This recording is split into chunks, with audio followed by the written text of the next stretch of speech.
Hello, everybody. Welcome to the show. I'm excited to have a man that I have so much respect for. He taught me everything I know about nitric oxide and more. He is a leader in the field of sports nutrition and nitric oxide. Dr. Ivy, welcome to the show. Thank you for coming on. Oh, thank you for having me here, Dr. Elyaman. Absolutely, absolutely. I'm honored. Dr. Ivy, Yes. give us your 76-second bio. Well, I'm a professor of exercise physiology from the University of Texas at Austin. I'm professor emeritus now. My research was in the areas of exercise and prevention of disease, such as type 2 diabetes, cardiovascular disease. And then I did a lot of work in sports nutrition, looking at the effects of different types of nutrients on exercise performance, recovery, and training adaptation. Okay. I'm a member of the American College of Sports Medicine, a fellow there, and a fellow of the American College of Kinesiology. So when it comes to sports nutrition, that seems to be a passion of yours. Yes, very much so. Why? I was an athlete, and I always wanted to know why one athlete was better than another, so it got me studying exercise physiology. Then I looked at, how nutrition affected performance. I noticed that a lot of athletes were taking different types of supplements. I wanted to know whether they actually worked or not, and also how one could control their diet to improve athletic performance and recovery, training, adaptation. And that got me into doing research in that area and trying to figure out what were the best diets and nutritional products that athletes could take, and also got into working with companies and helping to develop such products. Nice. So did you figure out that a lot of supplements athletes were taking were just really didn't have good research behind? Well, a lot of yes, a lot of the products were based on hearsay, and if a top athlete took something, then everybody wanted to take that. They were afraid of losing the edge, but in reality, most of the products out there aren't very beneficial, and even if they are, a lot of times they're not taking sufficient amounts to be efficacious to start with. So, there was a lot of misunderstanding there, I guess you would say, by the athletes on what products worked and how they worked, and actually even the timing. When do you take the product? And a perfect example, well, caffeine we know will improve endurance performance, but if you take it 10 minutes before the competition, it's not going to do any good because it hasn't had time to get into the circulation and peak. So you need to take it about 45 minutes to an hour before to have any beneficial effect. Okay, so it's not just about the supplement, but it's the timing of the supplement. What kind of athlete were you? Yeah, so I played football and baseball, and played baseball through college and 1 year of semi-pro ball or professional baseball at the minor league level. Like Bo Jackson? Yeah, sort of. not as well as Bo. So football, like tackle football? Yes, yeah. Okay. Yeah, What position? I was a running back, halfback. Nice. Yeah. Very, very nice. So you kind of went along this path. So you started off as an athlete, and then you kind of went down the doctorate path. That's correct. Yeah, got interested in what improved performance, and the difference between athletes, why one was better than another, and what controlled, such as endurance. Why does some individuals have more endurance than others, and you can actually see that, and it really it was interesting because when I was doing research and all, I remember I had this individual come in, and we were trying to get trained subjects for a research study on a product that we had developed. And so we had to test these athletes to make sure they had a maximum oxygen consumption that was high enough to be classified sort of an elite athlete. And this one individual came in and I had some graduate students test the individual for their maximum oxygen consumption, and after the test, they came to me and brought me the results. And I looked at it and I said, what did you guys do wrong? This is way too high. So his maximum oxygen consumption was about 81 milliliters of oxygen per kilogram body weight per minute. It's extremely high, okay? The highest ever been recorded is 94. You take somebody like Lance Armstrong, his was around 81, 82. And you want it higher. Yeah, right. You want it higher, right. Okay, so most of the, elite athlete, is going to be 65, 75 in that range. So he's at 81. So I said, go back and test this guy again. So the next day he comes in, and I was there, and it was 82. And so I asked him, I said, well, what do you do? And he said, well, I swam in high school, and I do a little cycling. I just started cycling and all. And I asked one of the guys that cycled with him, and all, I said, what is it with this guy? He says, I don't know, but, he's just started riding with us. He's new at it. And usually when a new guy comes, we take him out on a ride, and we lose him. We take him out some fire, and then we take off and leave him. We couldn't leave him.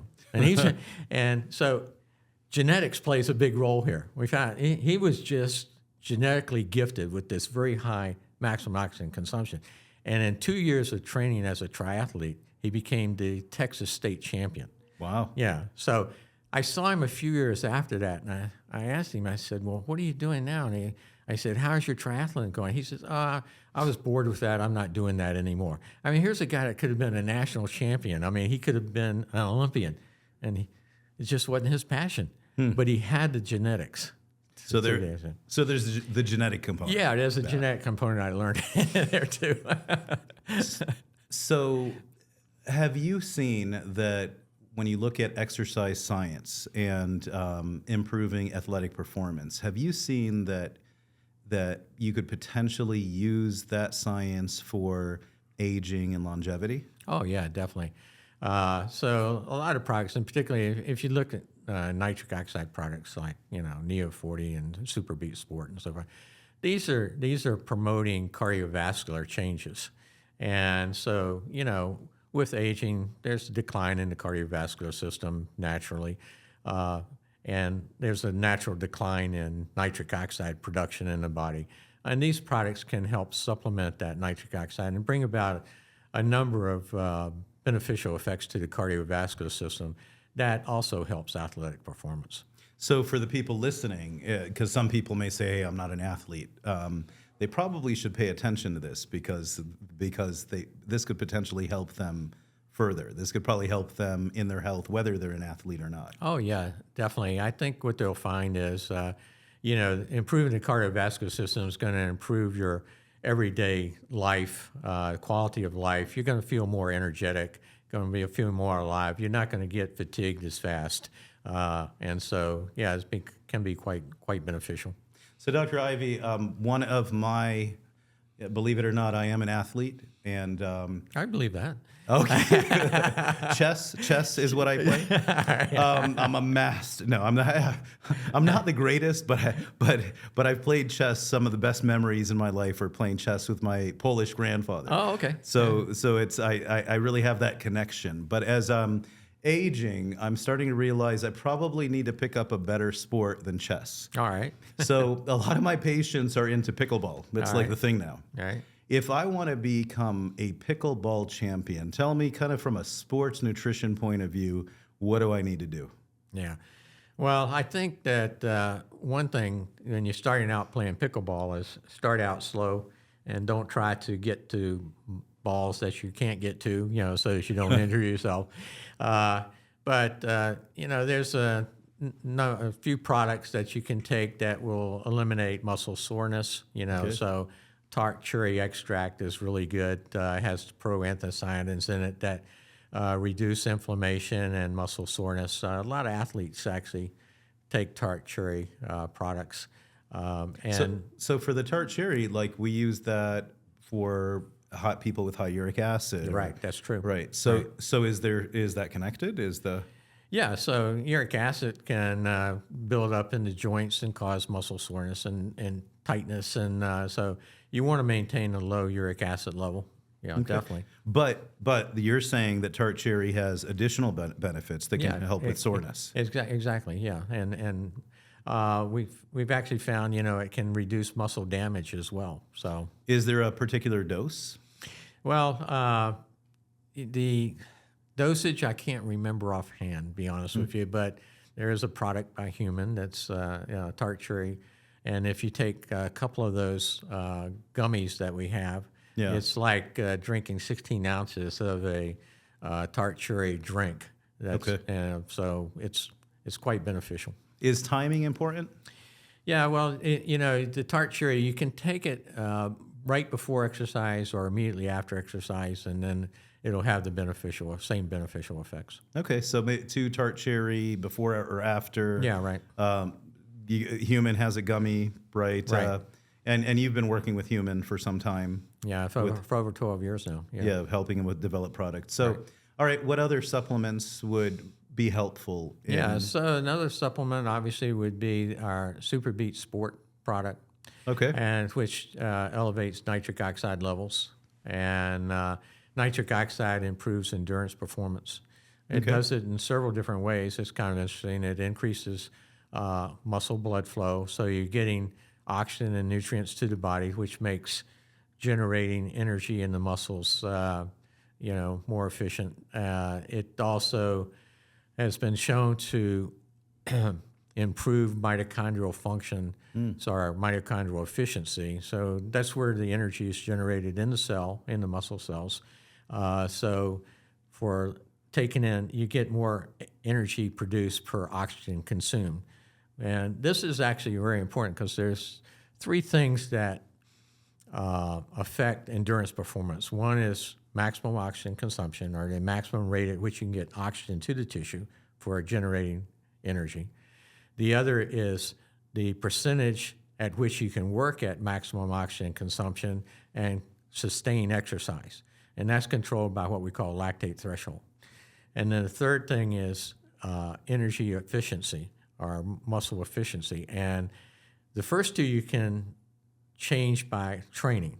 Right? So you can increase maximum oxygen consumption with training. You can raise your lactate threshold, or the rate at which you can work at a percentage of VO2 max. And both of those affect performance, endurance performance.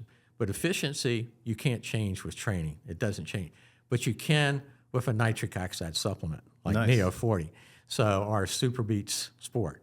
Okay. So, and what that does is for a given amount of work, you're using less energy.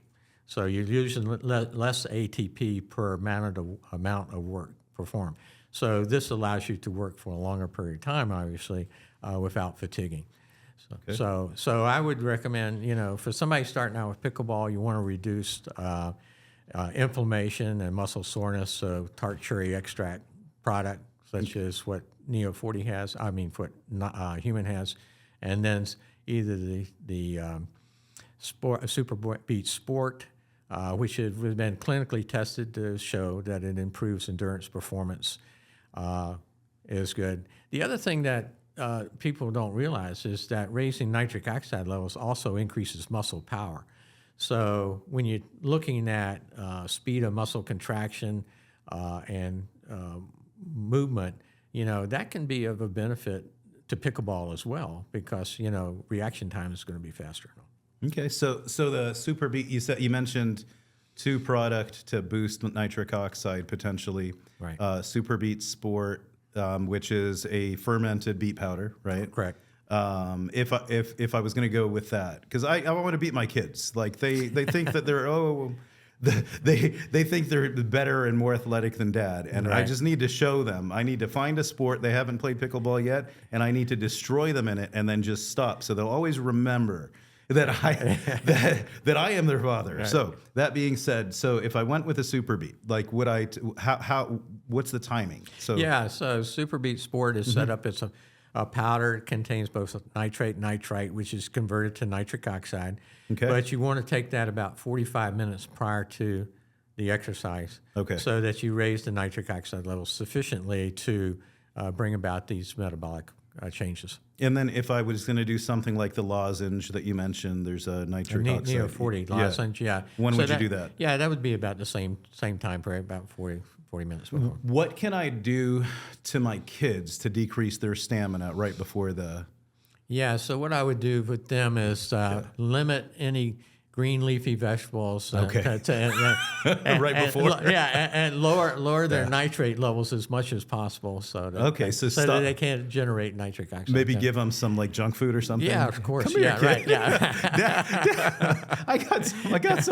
I got your favorite food. Yeah. Oh, you can give them a high amount of carbohydrate, simple sugars, about an hour before, and have their insulin levels just dive later on, and not be able to, utilize the carbohydrates. And for you guys listening at home, we are trained professionals. Do not try this on your children at home. As a matter of fact, I need to think, can I really do this with my children or not? But theoretically, that's what we could do. Very good. So, Dr. Ivy, thank you so much. This has been very helpful. I learn something every time I talk to you. Definitely need to get you on when we have more time to kind of have a longer format of this. Thank you, Dr. Ivy. Thank you very much, Dr. Elyaman.